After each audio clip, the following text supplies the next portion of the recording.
दो सिर वाला सांप। रामपुर गांव में एक सुनील नाम का लड़का रहता था।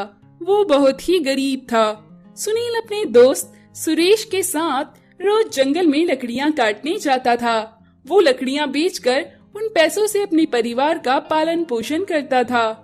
एक बार सुनील जंगल में लकड़ियां काटने के लिए जा रहा था। तभी उसने देखा कि जंगल में आग लग गई है। उस आग में दो सिर वाला एक सांप फंस गया है और वो सहायता के लिए चिल्ला रहा था। तभी उस सांप ने सुनील को देखा और वो सुनील से बोला, हे मानव, मैं इस आग में फंस गया हूँ। अगर तुम मुझे बचाओगे तो मैं तुम्हें अपना ये नागमणि दूंगा। सुनील ने तुरंत ही आग बुझाई और बोला, हे नाग देवता, मुझे जंगल के पेड़ों को काटना पसंद नहीं है, पर अपने परिवार की जरूरतों को पूरा करने के लिए मुझे ये सब करना पड़ता है। मैंने आपकी जान इस मणि के लिए नहीं बचाई है। किसी भी प्राणी को बचाना मेरा फर्ज है। मुझे कुछ नहीं चाहिए नाग देवता। नाग देवता बोला, तुम्हारी ईमानदारी और दया के हृदय को देखकर मुझे बहुत खुशी हुई। तुम कितनी तकलीफ में हो मुझे मालूम है। कृपया मेरी दी हुई भेंट को स्वीकार करो। तुम्हें जब भी कोई जरूरत पड़े इस मणि को अपने पास रखकर मुझे याद करना। मैं प्रकट हो जाऊंगा। ऐसा कहते हुए सांप ने वो मणि सुनील को दे दी और वहाँ से चला गया। मणि की सहायता से सुनील के पास बहुत से पैसे आ गए। सुनील ने एक बड़ा मकान खरीदा। बाद में वो अपने दोस्त सुरेश के पास गया और बोला, आज से मैं लकड़ियों के लिए जंगल में नहीं जाऊंगा। भगवान की कृपा से मुझे कुछ पैसे मिले हैं। तुम बड़ी तकलीफ में हो दोस्त। दोस्त होने के नाते तुम्हारी मदद करना मेरा फर्ज है। ये लो, कुछ पैसे तुम रखो और तुम्हें जब भी कोई जरूरत पड़े तो मैं हमेशा तुम्हारे साथ हूँ। ये बात कभी मत भूलना। सुनील ने सुरेश को पैसे दिए और वहाँ से चला गया। सुनील गांव में गरीब लोगों की मदद अक्सर करता था। सुनील की तरक्की देखकर सुरेश को बड़ी ईर्ष्या हुई। सुरेश ने अपने मन में सोचा, ये क्या माजरा है? इसकी औकात क्या है? मुझे सब मालूम है। ये जरूर किसी धोखाधड़ी में पैसे कमाता है और अच्छा बनने का नाटक करता है। लोगों की वाहवाही बटोरता है, उनकी मदद करता है। लकड़ियां काटने वाला अचानक इतना पैसा कहाँ से कमा लिया? इसका रहस्य तो मुझे पता लगाना ही होगा। बाद में सुरेश ने सुनील के घर में जाकर चुपचाप उनकी बातें सुनी। सुनील की पत्नी बोली, क्यों जी, वो नाग देवता के कारण हमें इतनी अच्छी जिंदगी मिली है। उसके बदले में हमें भी उसे कुछ देना चाहिए ना। सुनील बोला, तुमने जो बोला वो सही है। कल नाग पंचमी है। तुम घर में उस देवता के लिए बहुत से पकवान बनाओ। मैं वो पकवान लेकर उन देवता को देने जाऊंगा।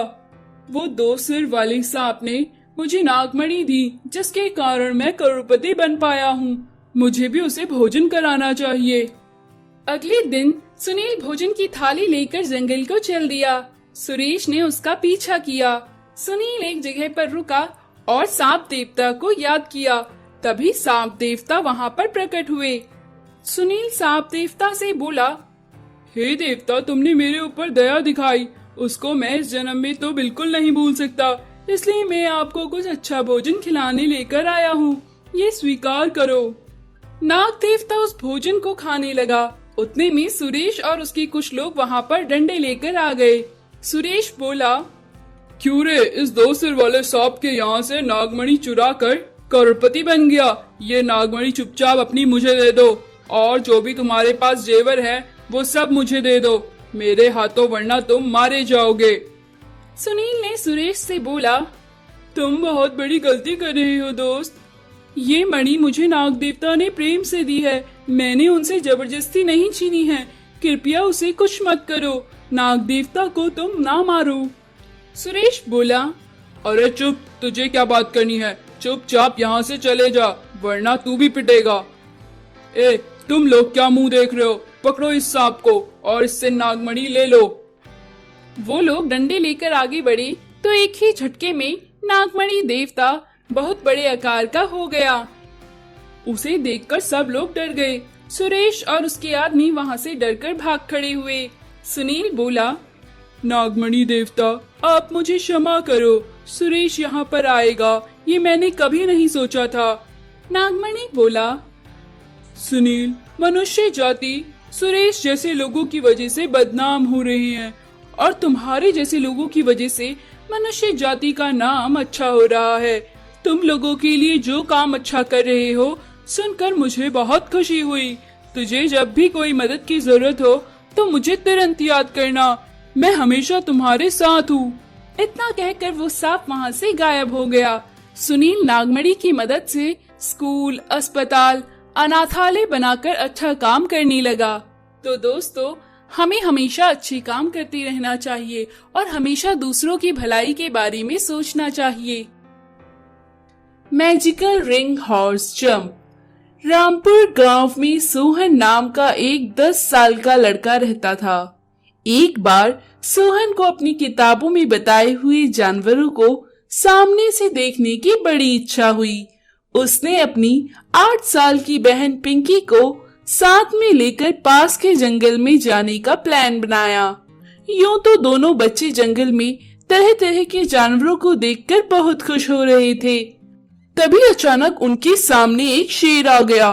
उस शेर को देखकर सोहन और पिंकी दोनों डर गए। पिंकी सोहन से बोली, इससे पहले कि ये शेर हम दोनों को खा जाए, हमें यहाँ से भाग जाना चाहिए, है ना भैया? ये कहकर पिंकी और सोहन दोनों वहाँ से भागकर पास वाली झाड़ियों में जाकर छुप गए। शेर उनका पीछा करते हुए भागता हुआ वहाँ पर आया, पर क्योंकि शेर काफी बड़ा था इसलिए वो झाड़ियों के अंदर घुस नहीं पाया। शेर बाहर खड़े होकर बोला, बच्चों, तुम दोनों ज्यादा देर तक इन कांटों की झाड़ियों में छिप नहीं सकते। तुम दोनों को बाहर आते ही मैं खा जाऊंगा। तुम दोनों को खाकर मुझे बहुत मजा आएगा। ऐसा कहकर वो शेर उन झाड़ियों के पास ही बैठ गया। झाड़ियों में बैठे हुए सोहन और पिंकी काफी डरे हुए थे। उन्हें काफी देर भी हो गई थी। तभी उन्हें एक दर्द से कराहती हुई बकरी की आवाज सुनाई दी।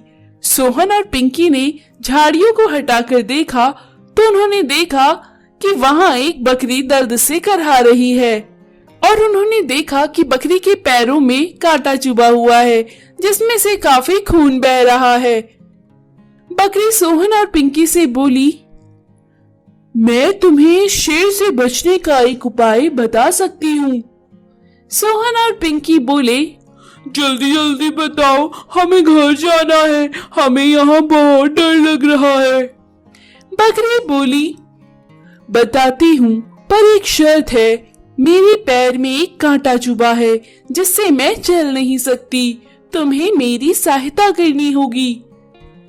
तब पिंकी ने बकरी के पैर से कांटा निकाल दिया। कांटा निकल जाने पर बकरी को काफी आराम मिला। अब बकरी ने अपने जादू से एक मैजिकल रिंग सोहन और पिंकी को दे दी और बोली, बच्चों, यह एक जादुई रिंग है। इसमें से कोई भी जानवर अगर छलांग मारे तो वो दूसरे जानवरों में बदल जाता है। तुम दोनों जाओ और उस शेर को इस रिंग में से छलांग मारने के लिए उकसाओ, तब वो किसी और जानवर में बदल जाएगा। तब तुम दोनों जिंदा बचकर घर जा सकते हो। बकरी की बात सुन सोहन और पिंकी उस रिंग को लेकर शेर के सामने गए। उन्हें देखकर शेर बोला, अरे वाह, मुझे बहुत दिन बाद बढ़िया इंसान का मांस खाने को मिलेगा। इतना कहकर शेर ने जैसे ही पिंकी और सोहन के ऊपर झपट्टा मारा, वैसे ही सोहन जादुई रिंग को शेर के सामने लेकर खड़ा हो गया। जैसे ही शेर ने रिंग के अंदर से छलांग लगाई, वो शेर खरगोश में बदल गया। वो खरगोश यूं फुदकता हुआ जाने लगा। तभी वहाँ एक भालू आया। उस भालू ने खरगोश को देखा और खरगोश को पकड़कर खाने की सोची। तभी पिंकी ने सोहन से बोला, भैया भैया, हमें उस खरगोश को बचाना चाहिए। तभी सोहन ने भालू को उस जादुई रिंग में से एक छलांग लगाने के लिए उकसाया और भालू ने जैसे ही जादुई रिंग में से छलांग लगाई, वह भालू घोड़े में बदल गया। तो इस तरह उस खरगोश की जान बची।